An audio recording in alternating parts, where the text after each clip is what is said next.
এই যে ভোর 4টে থেকে বৃষ্টিটা শুরু হয়েছে, একদম থামবার নাম নেই। কখনো জোরে আসছে, কখনো একটু আসতে হবে।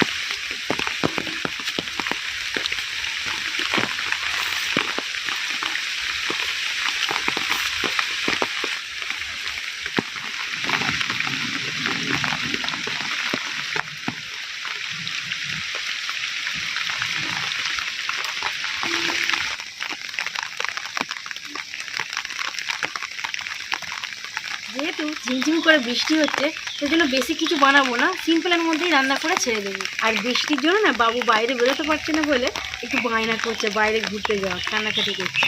আর মাঝে মাঝে তো হালকা ঠান্ডার হাওয়া দিচ্ছে, ঠান্ডাটা কমেই গিয়েছিল, কিন্তু ঠান্ডাটা এখন বেশ ভালোই লাগছে, সেই জন্য মা নিয়ে বেরোতে চাইছে না, বায়না করছে।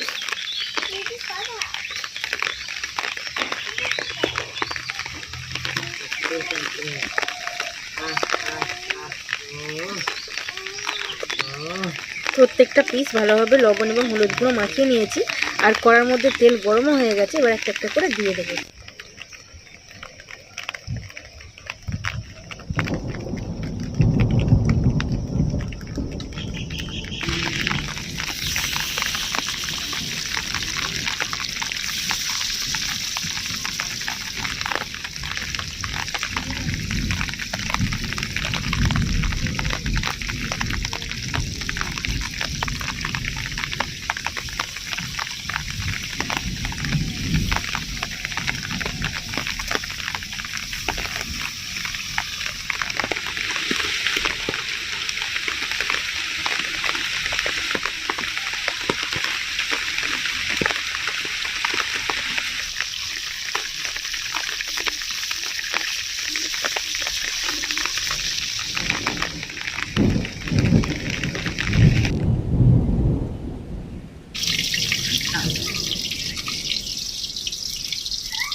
প্রত্যেকটা পিসই লাল লাল করে ভেজে নিয়েছি।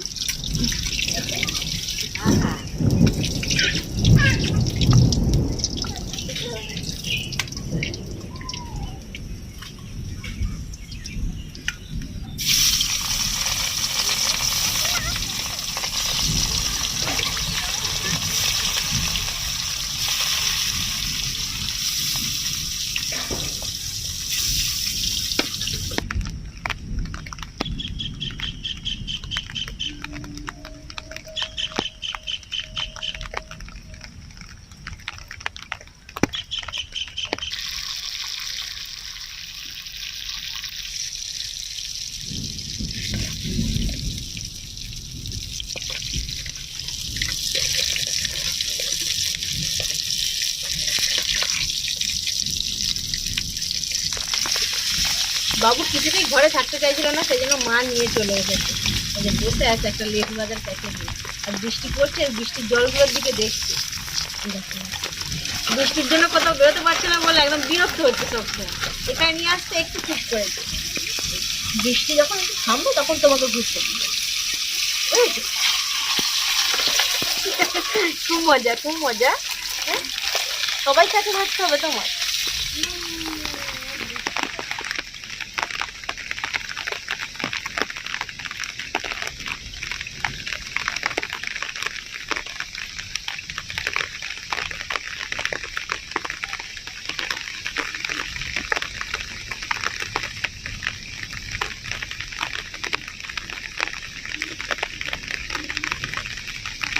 মাছগুলো সব ভাজা হয়ে গেছে, এবার মা রুই মাছের কারিটা বানাবে। সেই জন্য কড়াই প্রথমে জিরে এবং কাঁচা লঙ্কা ফোড়ন দিয়েছি।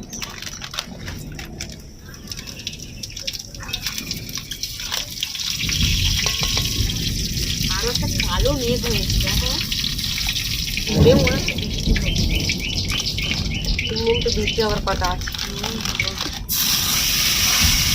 আর মা বৃষ্টি হবে জেনেই বড় মাদের ওখান থেকে তাড়াতাড়ি করে চলে এসেছে। হ্যাঁ, আমি তো তাহলে বৃষ্টি হলে ওখানে আটকে যাবে। বৃষ্টি হবে, আমি তাহলে আসতে যাবো, ওই জন্যই পাইনি। আচ্ছা মা, এই যে 3 দিন যদি বৃষ্টি হয় তাহলে তো আরো ঠান্ডা বাড়বে। হ্যাঁ, বাড়বে।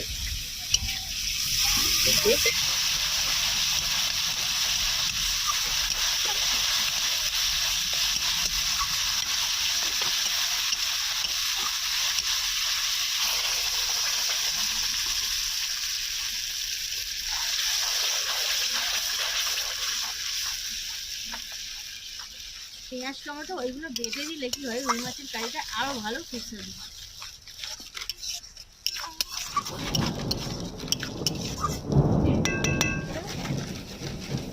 দিলে পরে না তো ভাতটা বুঝতে পারছি না, একটা মশলা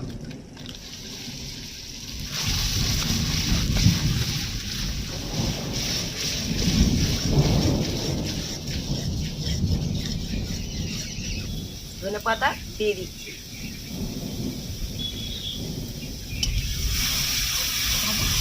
তাড়াতাড়ি করে যাও।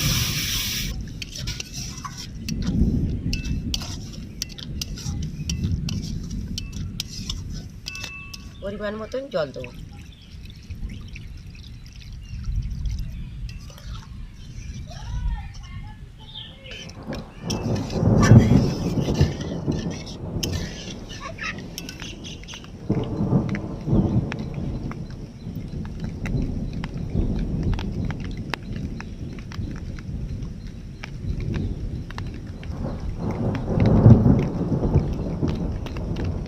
বৃষ্টি থামতে তবে দিদি ছেড়েছি।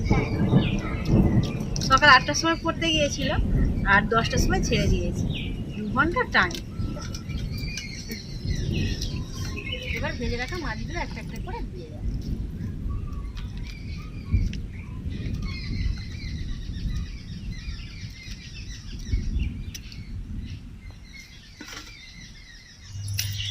ওমা, আজ জানো তো মেয়েটা ঘর থেকে বেরিয়েছি, আর একটা মেয়ে ধপাস করে পড়ে গেছে কাদা।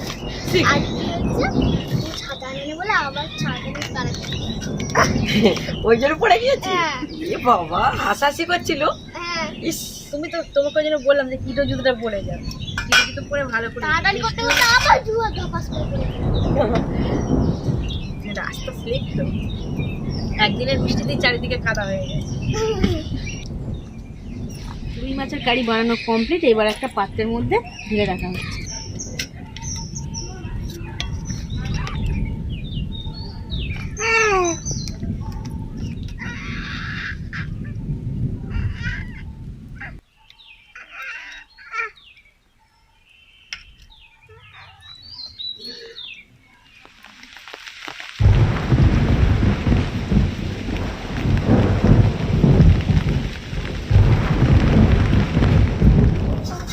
স্নেহাকে ভাত খাইয়ে দিয়ে মা স্কুলে দিয়ে এসেছে, দিয়ে চান করে আসার পর আমরা ভাত খেতে বসে গিয়েছি।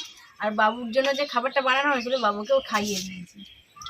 আজকে আমাদের রান্না হয়েছে ডিমের শাক, আলু বড়ি দিয়ে একটা তরকারি, আর ফুলকপি আলু রুই মাছ দিয়ে একটু ঝোল বানানো হয়েছে, আবার রুই মাছের কারিও বানানো হয়েছে। আর সেই যে ভোর 4টা থেকে অনবরত বৃষ্টি, তার সাথে ঝড় এবং মেঘের গর্জন সবসময় শোনা যাচ্ছে। সকাল 10টার সময় আমার দিদি ফোন করেছিল, বলছে কি রে তোদের একটু বৃষ্টি হচ্ছে, বলে কি আকাশের আওয়াজ শুনতে পাচ্ছিস তো? বলে হ্যাঁ, বলে দেখ না আমাদের এদিকে ওদের একটা বিয়ে বাড়ি আছে, প্যান্ডেল করেছে, প্যান্ডেলের ভেতরে 1 হাঁটু জল দাঁড়িয়ে গেছে। আজকেই তো বিয়ে। হ্যাঁ, সেই কবে বৃষ্টি হয়েছিল বলো তো, সেই অষ্টমী দিনে দুর্গাপুজোর সময়। হ্যাঁ, অষ্টমীতেই বৃষ্টি হলো, আর তো হয়নি। তুমি কি দুটো ভাত খাবে বাবা? ভাত খাবে তুমি দুটো বাবা? যে ঠাম্মা তুমি যখন দিদিকে দিতে গেলে আমি খেয়ে নিয়েছি। তুমি খাবে না? তুমি খাবে না? হ্যাঁ, তুমি ভাত খাবে না? ডিমের শাকটা ভালো হয়নি? হ্যাঁ ডিমের শাকটা ভালো হয়েছে, ফুলকপির ঝোলটা এখন হাত দিইনি। নাও, ঢেলে রাখো। মাছের ফ্রাইটা আগে খাই। ওরে এখন বাবা। বৃষ্টিটা থেমে গিয়ে একটু রোদ উঠেছে, আর আমি তো ভাবলাম যে হারে ঝড় বৃষ্টিটা ওরে বাবা। চালু হয়েছে আম বউলগুলো সব গাছে হায়, ঝরে যাবে, সর্বনাশ প্রচুর করে বাবারে, উঠে দাঁড়াবে। মাছের মারামারি শুরু করে ওরে, ওরে বাবারে, ওরে। ধরো মা এই হাত দিয়ে ধরে ওরে বাবা, বাবা, পাল দিও না বাবা, মারতে নেই। আমাকে নাও, দাও না। ওই যাই উঠে দাঁড়াচ্ছে। ওকে বিড়ি করতে নিয়ে যেতে হবে। মা মা মা এসো, আমার কোলে এসো। রোদ উঠেছে। হ্যাঁ রোদ উঠেছে, ওই জন্য দেরি করতে যাবে। আচ্ছা একটু বিকেল হোক, তারপরে ক্লাস করে ওঠার পর থেকে একদম স্কুল কামাই করতে চায় না। যাবো যাবো যাবো, খেয়ে নে, ভাত কটা খেয়ে নিয়ে যাবো ঘুরতে।